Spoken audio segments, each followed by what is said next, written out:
बिजली चोर electric car. Raniganj नाम के गांव में कचोरी नाथ नाम का एक मैकेनिक रहता था। वो बड़ा कंजूस और लालची था। वो लोगों को बहला फुसलाकर उनके बड़े बड़े बिल काट देता था। इसी तरह वो गाड़ियों में से नए बैटरी निकाल देता था और उनके बदले में पुराने बैटरी रख देता था। गाड़ी के मालिकों से, साहब आपके गाड़ी का बैटरी एकदम खराब हो गया है। आज रात को मैं इसे चार्जिंग में रखूंगा, कल आकर बैटरी लगवा लीजिएगा। बैटरी चार्ज करने के लिए 150 रुपए लगेंगे। इस तरह उसने काफी सारे बैटरी चुरा लिए। फिर अपने असिस्टेंट मोटू से, जानता है ना कि क्या करना है? ये लो, इस 100 रुपए के मिठाई खरीद कर ले जाओ। शाम तक सारे बैटरी एकदम फुल चार्ज हो जाने चाहिए, समझे? ठीक है बॉस, और कोई ऑप्शन भी तो नहीं है? इस गांव में मुझे कोई काम मिलेगा नहीं, क्या करूं? सब मेरी किस्मत है, कहकर उन सब बैटरीज को एक ठेले में लगाकर ले जाता था। रास्ते में वो मिठाई खरीदकर ठेले पर रखकर ले जाता था।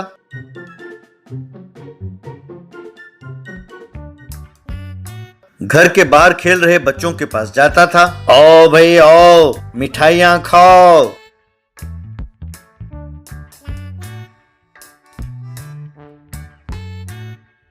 एक मिठाई कितने की है अंकल जी?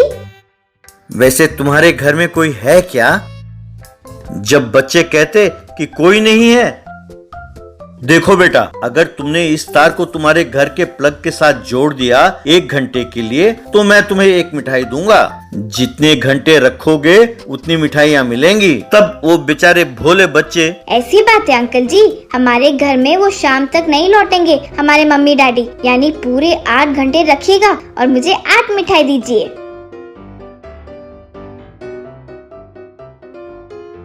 तब मोटू उस बैटरी को तार के साथ जोड़ता था और उस तार को उनके घर में प्लग में लगाकर बिजली चलाता था। बच्चे मिठाई खाते हुए खेलते रहते थे, तो मोटू वहीं बैठा बिजली चार्ज होने की प्रतीक्षा करता था। शाम को उन चार्ज हुए बैटरीज को लेकर ठेले को धकेलते हुए वो मैकेनिक की दुकान पर पहुंचता था। क्यों भाई, पूरे बैटरी चार्ज है ना? कहीं ऐसा तो नहीं कि आधे मिठाई तुम ही खा गए? अरे साहब, अब इतना गया गुजरा नहीं हूँ कि जो चोरी मैं करूँ उसमें भी चोरी करूँ। चाहे तो आप सारे बैटरी चेक कर लीजिएगा। इस तरह उस गांव के लोग अपने बिजली का बिल देखकर हैरान होते थे। यूं कचोरी खूब पैसे कमाने लगा। एक दिन कचोरी घर से निकलने से पहले घर का मेन स्विच बंद करके गया। ये देखकर उसकी पत्नी रजनी, ये क्या, आपने मेन स्विच क्यों बंद किया? या मिक्सी का काम आधे में रुक गया? आज से जब तक मैं ना लौटूं यहाँ पर बिजली नहीं होगा घर में। क्या तुम देख रही हो कि हमारे करंट का बिल कितना आ रहा है? अरे सुबह से लेकर शाम तक टीवी देखती रहती हो और बिजली का पंखा चलता रहता है। अरे बिजली को समझ क्या रखा है तुमने? बिजली महालक्ष्मी है जो हमें पाल रही है, तो बिजली के इस्तेमाल में किफायती होने चाहिए हमें। आइंदा मिक्सी चलाना हो तो पड़ोसी के घर जाओ और कहो कि हमारे घर का फ्यूज उड़ गया और वहाँ पीस कर ले आओ। दिन ब दिन तुम्हारी ये कंजूसी बढ़ती ही जा रही है। क्यों, बिजली की चोरी करके गुजारा करने से क्या फायदा? आपका इरादा क्या है?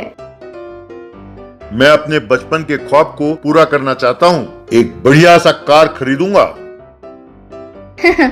कार? और आप? बाइक में पेट्रोल खर्च होता है, ये सोचकर बेचारे मोटू को रोज बुलाते हो और उसके साइकिल में तुम दुकान जाते हो और कहते हो कि आप कार खरीदकर उसमें पेट्रोल डालकर ले जाओगे। मुझे यकीन नहीं होता। तुमने मुझे बिल्कुल ठीक समझा, इसीलिए मैं इलेक्ट्रिक कार खरीदने वाला हूँ। अब जहाँ तक बिजली का सवाल है, जब तक हमारे गांव में इलेक्ट्रिक पोल्स हैं, तो मेरे जेब में होल नहीं होगा। रजनी के कुछ पल्ले नहीं पड़ा। कुछ दिनों बाद कचौड़ी ने अपने जमा किए हुए पैसों से एक इलेक्ट्रिक कार खरीदा। रात को वो बिजली के खंभे में चढ़कर तार जोड़कर अपने कार को चार्ज कराता था। उससे उस गली में बिजली का लोड बढ़ जाता था और घरों में फ्यूज उड़ जाते थे। एक दिन एक घर में टिंकू नाम का लड़का पढ़ाई कर रहा था कि अचानक बिजली चली गई। अरे एग्जाम सर पर है और यहाँ पर बिजली जा रही है, पहले तो ऐसे कभी नहीं हुआ। वैसे हो क्या रहा है? यूं सोचकर टिंकू बाहर आया और उसने देखा कि कचौड़ी बिजली के खंबे पर चढ़कर अपने कार को चार्ज कर रहा था। तब सारी बात टिंकू के समझ में आ गई। अगले दिन टिंकू ने लाइनमैन प्रकाश को सारी बात बताई। अच्छा, तो ये सब उसकी हरकत है। उसने इतने दिन लोगों के घर में बिजली चुरा कर इलेक्ट्रिक कार खरीदा और अब उसकी ये हिम्मत कि वो बिजली के खंबे पर चढ़कर करंट चुरा रहा है। अगर इसे यूं ही छोड़ दिया तो वो कल सब स्टेशन से बिजली चुराएगा। मैं उसकी खबर लेता हूँ, तुम जाओ बेटा। उस दिन रात को कचौड़ी बिजली का खंबा चढ़कर कार को चार्ज कर रहा था। तब प्रकाश ने ट्रांसफार्मर से हाई वोल्टेज बिजली रिलीज किया। बस कचौड़ी को झटका लगा और वो खंबे से धड़ाम करके नीचे गिरा। उसका इलेक्ट्रिक कार एकदम से जलकर राख हो गया। हाय रे, मेरी नई कार एकदम से जलकर राख हो गई। हे भगवान, ये क्या हो गया? कह के चिल्लाने लगा। बाद में रजनी कचौड़ी से, देखा, इसीलिए बड़ों ने कहा है कि चोरी का माल ज्यादा टिकता नहीं है। अब ये गांव वाले तुम्हारे बारे में अच्छी तरह से जान गए हैं। कम से कम अब तो ईमानदारी की जिंदगी गुजारो, वरना तुम्हारा जेल में चक्की पीसना लाजमी है। उस दिन से कचौड़ी ईमानदारी की जिंदगी गुजारने लगा। मोटू भी बहुत खुश हुआ। मैजिकल खिलौना ट्री। एक गांव में एक मिस्त्री रहता था जिसका नाम था सुखराम। उसका बेटा था छोटू। एक दिन छोटू स्कूल जाने के लिए तैयार हो रहा था कि सुखराम, बेटे, मेरे माँ बाप ने मुझे पढ़ने नहीं दिया, इसीलिए मैं ऐसी मजदूरी कर रहा हूँ। पर मैं नहीं चाहता कि मेरा बेटा मेरे जैसा बने, इसीलिए मैं तुम्हें अंग्रेजी स्कूल में पढ़ा रहा हूँ। मैं तुम्हारे लिए मेहनत करने के लिए तैयार हूँ बेटा। मेरी इच्छा है कि तुम खूब पढ़ाई करो और अच्छी नौकरी करो और घर का नाम रोशन करो बेटा। पर छोटू का ध्यान कहीं और था। क्यों बेटे, मैं जो कह रहा हूँ तुम सुन भी रहे हो या तुम्हारा ध्यान कहीं और है? तब छोटू बुदबुदाता हुआ, अरे हाँ बापू, ये तो रोज का रोना है। सुन सुन कर कान पक गए हैं। हाँ ठीक है, तुम काम पर जाओ, मैं स्कूल जाता हूँ। ठीक है बेटे, ध्यान से जाओ और ध्यान से लौटाना। किसी से झगड़ा वगड़ा नहीं करना, मन लगा कर पढ़ना बेटा। कहकर काम पर चला गया। सुखराम यूं साइकिल में जा रहा था कि रास्ते में छोटू के स्कूल टीचर ने उसे रोका। सुखराम जी, क्या बात है? आपका बेटा छोटू 4 दिन से स्कूल नहीं आ रहा। उसे क्या हो गया? उसकी तबीयत खराब है क्या, या घर में कोई और परेशानी है? ये क्या सर, वो तो हर रोज स्कूल जाता है। आज भी मैं उसे स्कूल भेज कर ही आ रहा हूँ। वो स्कूल गया और मैं काम पर चला आया। रुकिए, मैं पता लगाता हूँ कि वो हर रोज स्कूल जाने के बजाय कहाँ जाता है और क्या करता है। कहकर साइकिल को मोड़ा और घर की ओर चल पड़ा। छोटू कंधे पे स्कूल का बैग लटकाते हुए स्कूल जाने के बजाय किसी और रास्ते पर जा रहा था। सुखराम उसका पीछा करने लगा।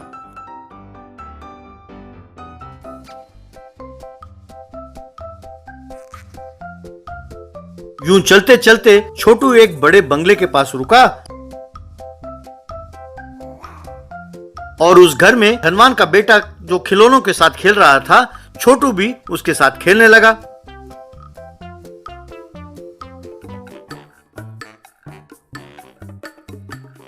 सुखराम ने छोटू को 4 थप्पड़ मारे। क्यों रे गधे, हर रोज स्कूल जाने के बजाय यहाँ आकर बैठकर खेलते रहते हो और शाम को घर लौटते हो। तुम्हारे लिए मैं मेहनत करके खूब पैसे कमाकर हजारों रुपए खर्च करके तुम्हारा स्कूल फीस भर रहा हूँ और तुम हो कि यहाँ पर खेल रहे हो। अरे ये लोग तो धनवान हैं, इनके पास पैसे हैं, पर हम तो धनवान नहीं है ना बेटे, हम गरीब हैं।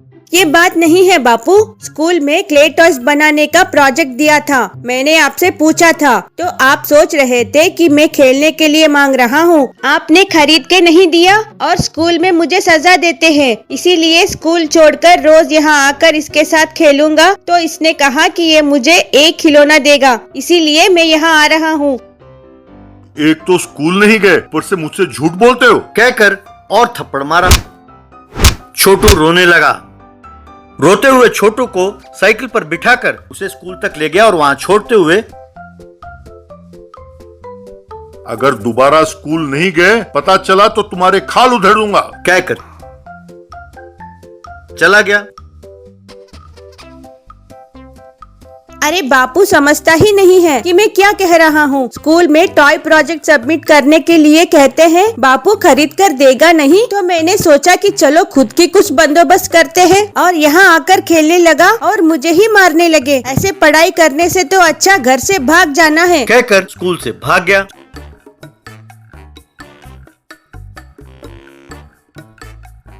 जंगल के रास्ते जाने लगा तो अंधेरा हो गया।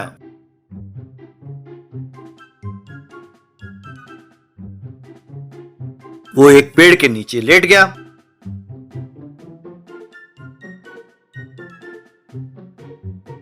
सवेरे नींद से जागा तो उसने देखा कि वो रास्ता भूल गया है।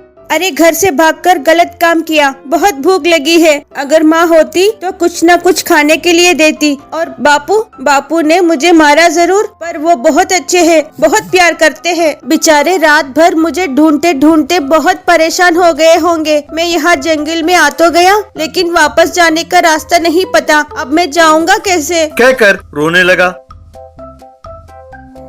तब वो पेड़ इससे बात करने लगा। ए छोटू, मैं मैजिकल खिलौना ट्री हूँ। मैं तुम्हारी परेशानी समझ सकता हूँ। तुम स्कूल से इसलिए भाग गए क्योंकि तुम्हें खिलौने खरीद कर नहीं दिए। अब जरा यहाँ देखो। उस पेड़ में कई किस्म के खिलौने लटक रहे थे। छोटू बेटे, तुम्हें जो भी खिलौने पसंद हो सब ले जाओ। ये खिलौने तुम्हें तुम्हारे घर का रास्ता बताएंगे। तुम्हारे माँ बाप तुम्हारे लिए बहुत चिंतित होंगे। अब तुम जाओ।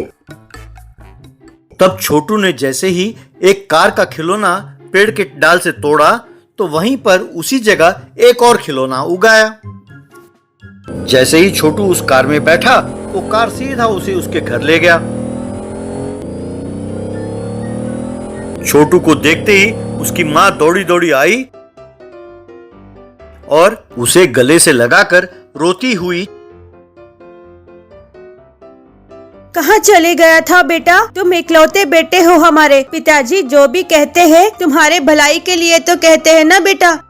मैं जानता हूँ माँ, मैंने खिलौने खेलने के लिए नहीं मांगा था माँ। स्कूल में एक प्रोजेक्ट दिया था, मैंने उसके लिए मांगा था, पर बापू ने ये सोचा कि मैं खेलने के लिए मांग रहा हूँ और डांटा। और अगर बिना प्रोजेक्ट तैयार किए मैं स्कूल गया तो वो मुझे डांटते हैं माँ। मैं इसीलिए स्कूल नहीं गया माँ। इसलिए मैं स्कूल से भागकर उस धनवान के बच्चे से खेलता था माँ। उसने कहा था कि मैं यदि हर रोज उसके साथ खेलूंगा तो हर रोज एक खिलौना देगा। तो मैंने सोचा वो खिलौना लेकर प्रोजेक्ट में सबमिट कर दूंगा।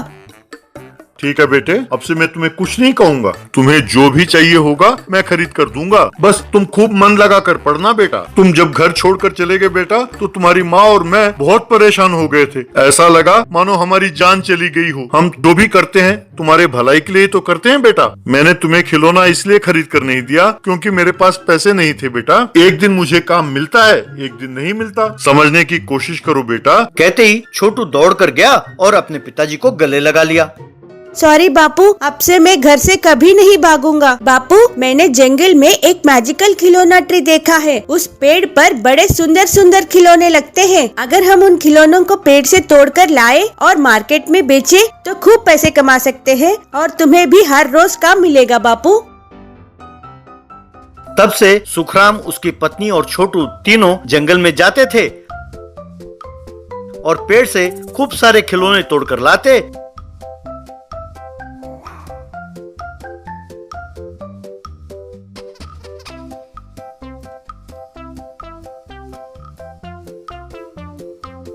और बाजार में बेचकर खूब सारे पैसे कमाते हुए खुशी खुशी जी रहे थे।